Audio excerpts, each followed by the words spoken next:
পারলে আমরা গায়ের রক্ত দিব, সুমন ভাইয়ের কিছু হইতে আমরা দিব না না না না। যেমন মারফুট হয়ে থাকো, সরাসরি আসো আইয়া বলো আমরা সাইদুল সুমনকে আমরা মারবো এবং আমরা হত্যা করবো। আমরা প্রশাসনের লোক লাগবে না, আমরাই তোমাদেরকে পিটিয়ে হত্যা করে দেবো। মধ্যে আছি যে আমরা জানি আমাদেরই হবিগঞ্জের রত্ন এস.এম. কিবরিয়াকে হত্যা করা হয়েছে। এই জন্য নেত্রীকে বিনয়ের সঙ্গে অনুরোধ জানাবো, ব্যারিস্টার সৈয়দ সাইদুল হক সুমন ভাইয়ের মতো একজন রত্নকে যেন যত্ন করে রাখা হয়। আপনারা হুমকি দিবেন, আপনাদের হুমকি এই ধমকি এই ঝুলারঘাট মাধবপুরবাসী মানবে। আমি অনতিবিলম্বে সংসদ চলছে, স্পিকার মহোদয়, স্বরাষ্ট্রমন্ত্রী, তাড়াতাড়ি আপনারা এই সাধারণ জনগণকে শান্ত করুন। একটা কথা বলতে চাই, যারা আপনারা হুমকি দামকি দিতেছেন এখন থেকে সাবধান হয়ে যান। আর নইলে আমাদের ব্যারিস্টার সুমনের উপরে যদি একটি ফুলের আঘাত থাকে, আমরা যাকে সন্দেহ তাদেরকে আমরা পতন দিয়ে বলে দিতেছি, আমরা যাকে সন্দেহ হবে তাদের বাড়িঘর পুড়িয়ে দিব। আপনারা সাবধান হয়ে যান। আমরা সারা বাংলাদেশের আলোড়ন সৃষ্টিকারী এবং আমাদের মানবতার ফেরিওয়ালা সাইদুল হক সুমনকে কেউ থামিয়ে রাখতে পারবে না। আমরা সুনারগাঁওবাসী, আমরা এখন এতদিন অন্ধকারে ছিলাম, এখন আরো আদুর পথে আমরা এগিয়ে এসেছি। আপনারা জানেন আমাদের সাইদুল হক সুমন এমপি যখন হয়ে সংসদে গেছেন তখন থেকে আমাদের সুনারগাঁও মাধবপুর জনগণ আমাদের উন্নয়নের গণজোয়ার চলছে। আমাদের রাস্তাঘাট বিভিন্ন কাজকর্ম এবং বিভিন্ন উন্নয়নের কাজ চলছে। তারা ওইগুলা বরদাস্ত করতে পারে এবং তারা যে আগে চুরি ডাকাতি করছে ওইগুলা বের হয়ে যাবে, এই জন্য তাকে হত্যা করা পরিকল্পনা করতেছে।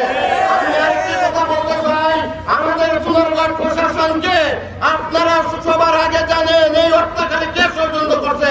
আপনারা যদি 24 ঘন্টার ভিতরে এর হত্যাকারীর যদি বের না করে আমরা রাস্তাঘাট বন্ধ করে দিব। আমি বলে দিলাম, আর যতটুকু শক্তি লাগে আমি অতটুকু শক্তি দিয়ে আমি রাজপথে নামবো। আমি কোনো দল করি না, কোনো রাজনৈতিক করি না, আগে করছি কলেজও থাকতে আমি রাজনৈতিক করছি, আমাদের মতো কেউ রাজনৈতিক করে না। হয়তো এখন আমরা বিদেশ বাড়ি গিয়ে এখন বাংলাদেশে আমি বিজনেস করতেছি, এই জন্য আমরা রাজপথ ছেড়ে দিছি, এটা মনে করবেন না। আমি যে কোনো ব্যাপারে আপনাদের সামনে আমি হাজির হইয়া আপনাদের যে কোনো ব্যাপারে আমি সাহায্য সহযোগিতা করে যাবো। নেমেছে আসলে তারা কি সাকসেসফুল হতে পারবে কিনা, আপনি কি না, আমরা বিশ্বাস করি কোনোভাবেই এই সময়ে জননেত্রী শেখ হাসিনা ডিজিটাল বাংলাদেশে এসে এই যখন এস.এম. কিবরিয়া হত্যা করা হয়েছিল তখন এতগুলো মিডিয়া ছিল না, তখন এই ডিজিটাল বাংলাদেশের ছোঁয়া ছিল না। জননেত্রী শেখ হাসিনা এই বাংলাকে ডিজিটাল বাংলা বানিয়েছে। সেই জায়গা থেকে আমরা বিশ্বাস করি কোনোভাবেই তারা সফল হতে পারবে না। আসলে হত্যার উদ্দেশ্যটা কেন হতে পারে বলে মনে করেন? দেখুন, ব্যারিস্টার সৈয়দ সাইদুল হক সুমন ভাই উনি এমপি হবার আগ থেকেই উনি বিভিন্ন অন্যায় অবিচারের বিরুদ্ধে প্রতিবাদ করে আসছেন, অসঙ্গতি নিয়ে কথা বলেছেন। এই বলার কারণে রিসেন্টলি উনি বড় বড় রাঘব বোয়াল যারা এদেশের মানুষের টাকাকে পাচার করে সুইস ব্যাংকে কানাডা ইউরোপের বিভিন্ন দেশের মধ্যে সম্পদ বাড়াচ্ছে, আমার দেশের মানুষকে শোষণ এবং নিপীড়ন করে, তাদের বিরুদ্ধে দাঁড়িয়ে গেছে। যারা সরকারের বিভিন্ন পর্যায়ে আমলা হয়ে তারা এই দেশটাকে শোষণ করছে তাদের বিরুদ্ধে দাঁড়িয়েছে, সেই জন্য এই হত্যার পরিকল্পনা চলছে। তবে আমরা বিশ্বাস করি এই পরিকল্পনাকারীরা কখনো সাকসেস হতে পারবে না। আপনারা কি চাচ্ছেন? আমরা চাচ্ছি আমাদের নেত্রী জননেত্রী শেখ হাসিনা এদেশের প্রশাসন এর পদক্ষেপ নিবে এবং যারা এই পরিকল্পনা করেছে তাদেরকে বের করে আনবে। ধন্যবাদ। আমরা চাই মানে উনার সফলতা, মানে উনার সফলতা চাই, আর ঐক্যবদ্ধ হয়ে মানে উনি আল্লাহর এই পৃথিবীর মধ্যে যতদিন আছেন ততদিন ভরা আমরা মানে উনার সাথে আছি। পারলে আমরা গায়ের রক্ত দিব, সুমন ভাইয়ের কিছু হইতে আমরা দিব না না না না।